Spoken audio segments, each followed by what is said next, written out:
How's it going, Guardians? Shifty here, and today I'm back with another Warlock build video. Now, so far this season, I've pretty much only put out Warlock build videos. That's probably because I main a Warlock, and some of the recent builds are extremely fun to use. The one I'm going to showcase today is no exception. Now, since the beginning of the season, I've had a lot of fun using Stasis weapons on a Shadebinder Warlock. I like to pair the Stasis weapons with Mantle of Battle Harmony. I even had a video on a Shadebinder Warlock build using the peacebond sidearm earlier in the season. With the release of Ager's Scepter, we are now able to put together some amazing Shadebinder builds. The one I've been playing with lately got even better yesterday with the release of the Ager's Scepter catalyst. So in today's video, I'm going to be showcasing an Ager's Scepter and Shadebinder Warlock build. Before I get into it, if you end up enjoying the video, make sure to hit that like button, and if you're new to my channel, don't forget to subscribe as well. Alright, now let's take a look at the components of the build, and I'm going to start with my Shadebinder setup. As you can see here, I am using the Glacier grenade, but you can use whatever grenade you want. It doesn't matter all that much. With that said, I am also using the Bleak Watcher aspect, so I'll often use my grenade as a stasis turret instead of actually throwing the grenade. In addition to that, I have the Ice Flare bolts aspect as well. Then for my fragments, I have Whisper of Torment, so I gain some grenade energy whenever I take damage from enemies. Then I have Whisper of Fissures, which increases the damage and size of the burst of stasis crystals when you destroy a stasis crystal or defeat a frozen target.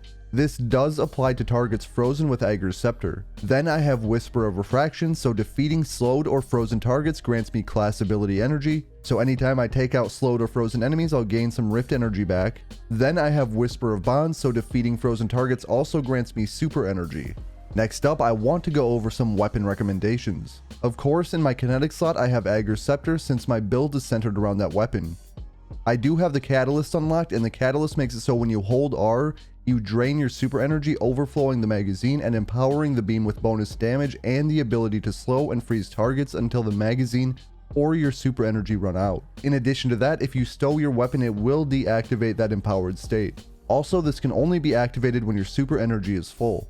I do want to mention that while in that empowered state, your super energy does drain. However, you can gain back some super energy when you're getting kills with Mantle of Battle Harmony and you're on the Shadebinder subclass, and you will also get some super energy from Whisper of Bonds if you're killing some frozen targets. All of that is added to the base amount of super energy that you get from killing enemies in general.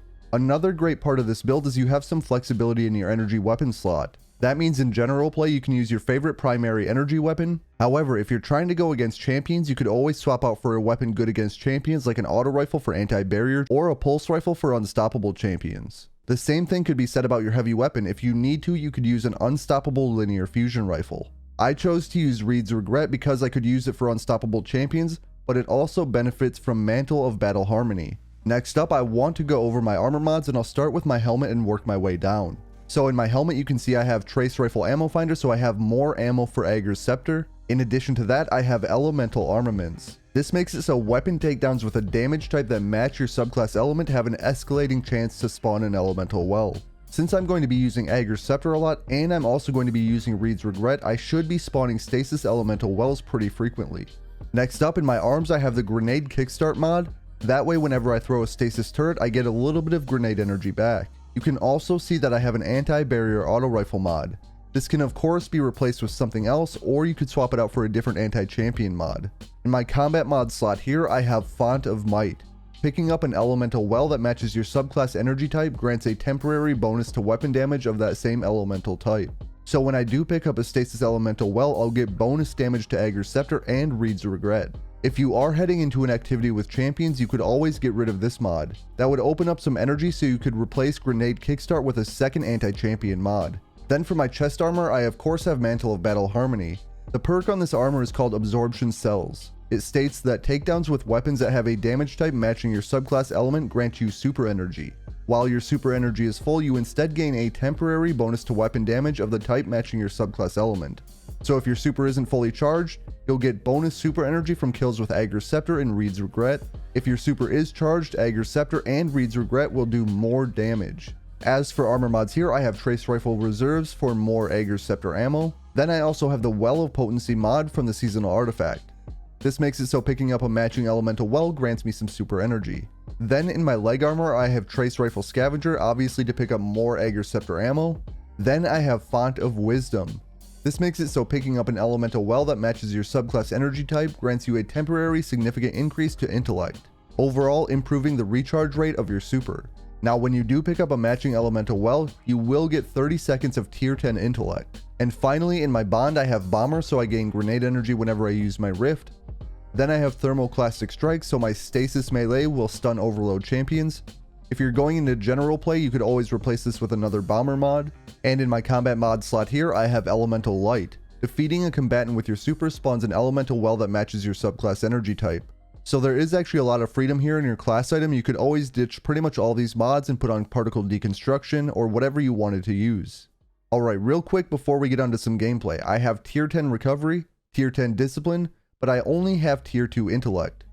That's going to be alright because I am going to be picking up stasis elemental wells pretty frequently, which will automatically give me 30 seconds of tier 10 intellect. So overall this build is going to be focused on using the empowered Agers Scepter. My goal is to regenerate super energy quickly and be able to extend the duration of the empowered Agers Scepter as much as possible. Alright, now that I've gone over the components of the build, I want to show you the build in action. So what I'm going to do is talk about how to use it, and then I'm going to show you some gameplay of the build during a Legend Lost sector. You'll be able to see that sometimes you don't even need anti-champion mods because Agers Scepter is so strong. Now let's jump into it.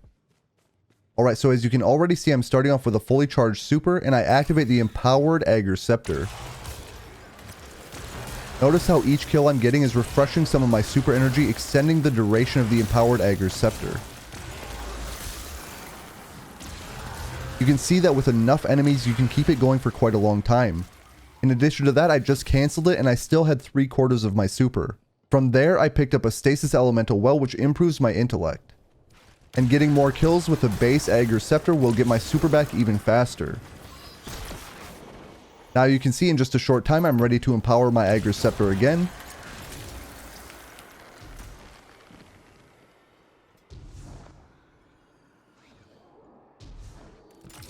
As you can see, with enough enemies you can really keep this going. I kind of want to let this one play out just so you can see how long you can keep the empowered Agers Scepter going, especially in general play.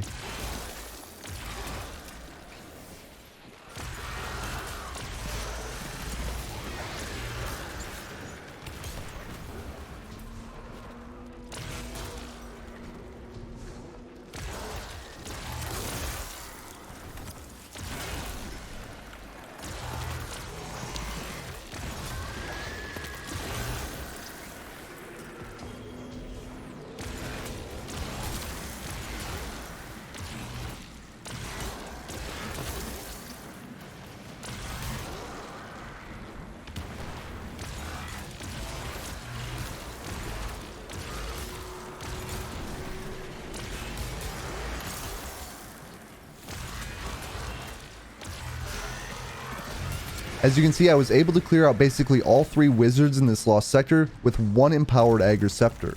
Alright, now that you've seen some gameplay in a regular lost sector, I want to show you the build in a legend lost sector. As you can see, the base Agers Scepter does really well against regular enemies in a legend lost sector as well.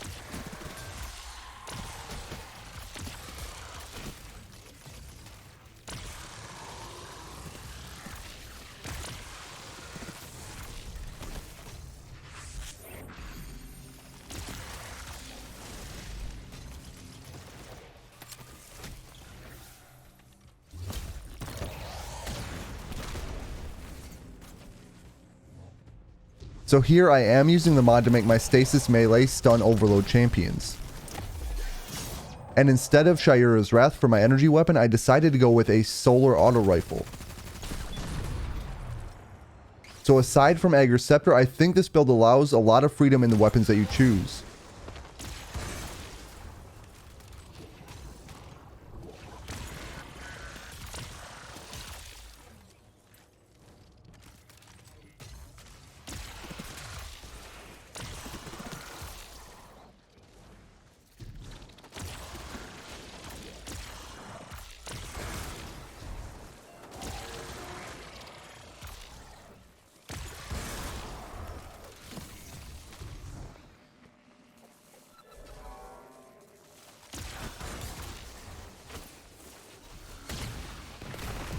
As you can see now, we do have a barrier champion, and I'm going to go ahead and use Ager Scepter in just a moment. I'm going to toss the turret out there. And I'm going to go ahead and empower Ager Scepter and go to town on this barrier champion. As you can see, no anti-barrier rounds needed.